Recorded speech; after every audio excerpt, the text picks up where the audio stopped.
Hello friends, welcome to my channel. In today's video you will learn about hedge funds. आज की इस video में हम सीखेंगे कि what are hedge funds and who should invest in hedge funds. किन लोगों को hedge funds में इन्वेस्ट करना चाहिए and features of hedge fund and comparing hedge funds and mutual funds. इन दोनों में comparison भी हम करेंगे. So what are hedge funds? Hedge funds क्या होते हैं? Hedge funds ऐसे फंड्स होते हैं जो फंड्स कलेक्ट करते हैं अक्रेडिटेड इन्वेस्टर्स से, यानी ऐसे इन्वेस्टर्स जिनको अलाउ किया जाता है कि वो उन सिक्योरिटीज़ में डील कर सकते हैं जो स्पेसिफिकली रजिस्टर्ड नहीं है फाइनेंशियल अथॉरिटी में. फॉर एग्जांपल सेबी में ऐसे फंड्स जो सेबी में रजिस्टर्ड नहीं है उनको उनमें इन्वेस्ट करने के लिए इन इन्वेस्टर्स को अलाउ किया जाता है. For example banks, insurance firms, high net worth individuals and families, जो हाई नेटवर्थ फैमिलीज़ होती है उनको, एंड एंडोमेंट्स मतलब जितने भी ये यूनिवर्सिटीज़ होती है बड़ी बड़ी, उनके जो फंड्स होते हैं. फॉर एग्जांपल NGO कोई होता है, नॉन गवर्नमेंट ऑर्गेनाइजेशन, उनके फंड्स, पेंशन फंड्स, ये सब ऐसी चीज़ें होती है जो इन्वेस्ट कर सकती है उन सिक्योरिटीज़ में जो स्पेसिफिकली रजिस्टर्ड नहीं है सेबी के अंडर. सो उन फर्म्स या बिजनेस को या फिर किसी इंडिविजुअल को बोलते हैं accredited investors. So they do not need to be registered with SEBI. जैसा कि मैंने बताया, हेड्ज फंड्स को सेबी में रजिस्टर नहीं किया जाता. Nor do they need to disclose their NAV periodically like other mutual funds. जैसे म्यूचुअल फंड्स को स्पेसिफिकली रिक्वायर्ड किया जाता है कि वो NAV अपना at the end of the day publicly disclose करे, उसी तरह हेड्ज फंड्स को ऐसा नहीं किया जाता. हेड्ज फंड्स में कोई ऐसा रूल नहीं है कि उसको NAV अपनी डिस्क्लोज करनी पड़ेगी पब्लिक में. सो ये था हेड्ज फंड्स क्या होते हैं and who should invest in hedge fund. Hedge fund में किस किस को इन्वेस्ट करना चाहिए. So they tend to be more costlier. ये म्यूचुअल फंड से ज़्यादा थोड़े कॉस्टलियर होते हैं, हैंस ये हर कोई अफोर्ड नहीं कर सकता. इसीलिए जो इंडिविजुअल फाइनेंशियली साउंड है और स्ट्रॉन्ग है, ऐसी बिजनेस एंटिटीज़ जो स्ट्रॉन्ग है एकदम फाइनेंशियली, उन्हीं को इसमें इन्वेस्ट करना चाहिए. You not only have to be someone with surplus funds. ऐसा नहीं है कि अगर आपके पास सरप्लस फंड है तो इतना बहुत है इन्वेस्ट करने के लिए. आपको साथ ही में आपका नेचर होना चाहिए एग्रेसिव रिस्क सीकर. जैसे किसी लोगों को रिस्क लेने में मज़ा आता है, उनका पैशन होता है ये. सो उन लोगों के लिए ये फंड्स होते हैं. उनके पास सरप्लस फंड्स तो होता ही है, लेकिन साथ में वो रिस्क सीकर होते हैं, वो भी एग्रेसिव. सो ऐसे लोग हेड्ज फंड्स में इन्वेस्ट कर सकते हैं. This is because the manager buys and sell assets as dizzying speed, यानी फास्ट एकदम, to keep up the market movements. वो मार्केट मूवमेंट्स के साथ इतनी फास्ट बाय एंड सेल करते हैं कि आपका फ़ंड कब लॉस में चला जाए या कब बहुत ज़्यादा प्रॉफिट हो जाए आपको पता भी नहीं चलेगा.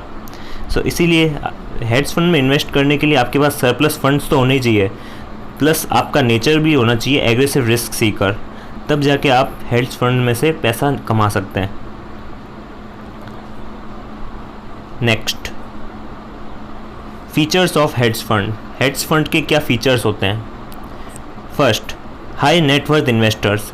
इनमें जो भी लोग पैसा लगाते हैं वो हाई नेटवर्थ इन्वेस्टर्स होते हैं. उनकी नेटवर्थ करोड़ों अरबों में होती है. Only qualified and accredited investor can invest in hedge funds. सिर्फ क्वालिफाइड और अक्रेडिटेड इन्वेस्टर्स जिनको अलाउ किया जाता है कि वो ऐसी सिक्योरिटीज़ में डील कर सकें जो स्पेसिफिकली रजिस्टर्ड नहीं है. सो वही लोग खाली हेज फंड में इन्वेस्ट कर सकते हैं. And they are mainly high net worth individuals, banks, insurance companies, endowments and pension funds. जैसा कि फर्स्ट स्लाइड में बताया मैंने, ये लोग हाई नेटवर्थ इंडिविजुअल्स होते हैं, बैंक्स होती है, इंश्योरेंस कंपनीज होती है, या कोई भी पेंशन फंड्स, एंडोमेंट फंड्स, ये सब हेज फंड्स में इन्वेस्ट करते हैं. Minimum ticket size for investor investing in these funds is ₹1 crore. Minimum ticket size ही इनकी 1 करोड़ होती है, उससे कम इन्वेस्टमेंट नहीं कर सकते आप हेज फंड में. जनरली यही ₹1 करोड़ ही होती है, ये चेंज हो सकती है कभी भी. पर जनरली ये 1 करोड़ से अप ही रहती है। नेक्स्ट सेकंड फीचर है हमारा डाइवर्स पोर्टफोलियो। हेज फंड लगभग सारे एसेट्स में इन्वेस्ट करके रखता है, वो अपने पोर्टफोलियो को एकदम डाइवर्सिफाइड रखता है। Hedge funds have a comprehensive portfolio of investments ranging from currencies, derivatives, stock, real estate, equities, bonds. ये सब फंड्स जितने भी होते हैं ये सब वेल डाइवर्सिफाइड होते हैं ताकि रिस्क कम रह सके, लेकिन इनमें ट्रांजैक्शंस बहुत फास्ट होते हैं, उसके कारण रिस्क बढ़ाते हैं ये, लेकिन होते ये डाइवर्सिफाइड ही है। They necessary cover all the assets class only limited by the mandate. ये लगभग सारी एसेट्स क्लास को में डाइवर्स कर चुके होते हैं, diversify. Next higher fees. They work on the concept of both expense ratio and management fee. Expense ratio का मतलब होता है हेज फंड में जितनी भी एसेट्स उन्होंने होल्ड करके रखी है उसका कुछ परसेंट एक्सपेंस भी जाएगा। सो इनका जो एक्सपेंस रेशियो होता है और मैनेजमेंट फ़ीस होती है ये दोनों ही लगभग हाई होती है। ग्लोबली इट इज़ 2 and 20, यानी वो 2% फिक्स फ़ी लेते हैं एंड 20% ऑफ प्रॉफिट्स लेते हैं। जितना भी एक्सपेंस है जितना भी एसेट्स है उनका 2% इनकी फिक्स्ड फ़ी होगी और जितना भी प्रॉफिट होगा उनका 20% वो लेंगे।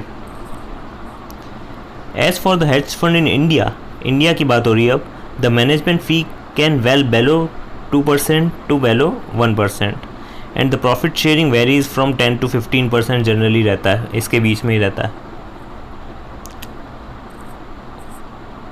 Next high risk. जैसा कि मैंने पहले ही बता दिया, hedge fund investment strategy can expose funds to huge losses. क्योंकि ये बहुत ज़्यादा रिस्क लेते हैं इसीलिए इनका लॉस होने के चांसेस म्यूचुअल फंड से बहुत ज़्यादा रहते हैं। So hedge fund investment strategy can expose funds to huge losses, और इनका लॉक इन पीरियड भी काफ़ी बड़ा रहता है, उसके कारण भी काफ़ी सारा रिस्क इसमें रहता है। And leverage used by these funds, ये जो लिवरेज यूज़ करते हैं यानी रिस्क यूज़ करते हैं उसके कारण सिग्निफिकेंट लॉस भी रहता है। लिवरेज का मतलब रिस्क, प्रॉपर रिस्क तो नहीं होता, लिवरेज का मतलब होता है फंड इन्वेस्टमेंट करते हुए पैसा कमाना, थोड़ी सी रिस्क लेके बहुत ज़्यादा पैसा कमाना, उसको लिवरेज कहते हैं। सो उसी लिवरेज के चलते वो सोचते हैं कि उनको बहुत ज़्यादा प्रॉफिट हो जाए, पर उस चक्कर में कभी कभी लॉस भी उनको झेलना पड़ता है।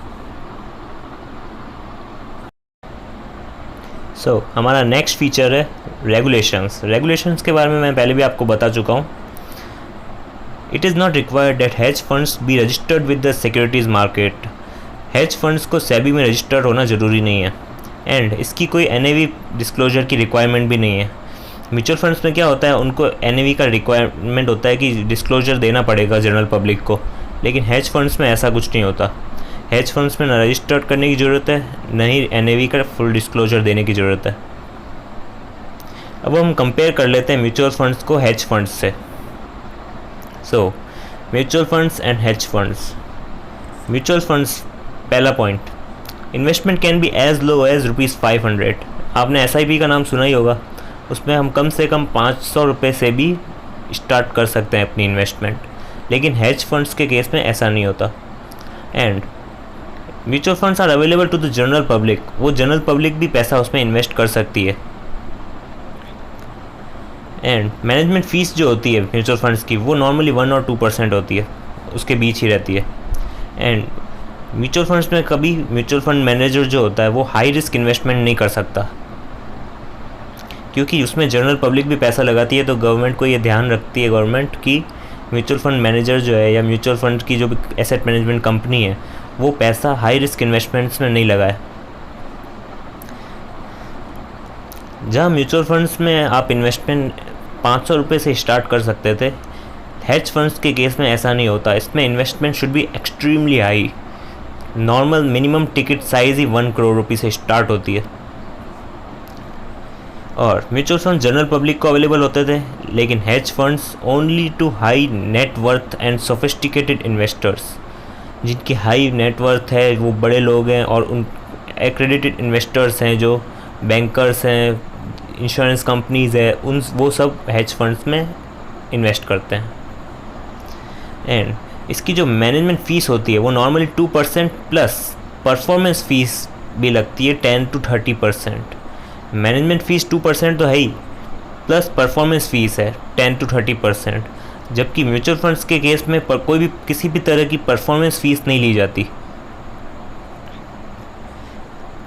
और हेज फंड्स में हाई रिस्क इन्वेस्टमेंट्स होती है, वहाँ कोई लो रिस्क इन्वेस्टमेंट्स के बारे में सोचता भी नहीं है, क्योंकि उसमें इतने फास्ट ट्रांजैक्शंस होते हैं। अगर मार्केट गिर रहा है तब भी वो शॉर्ट में सेल करते हैं और सोचते हैं कि और गिरेगा तो बाय कर लेंगे बाद में।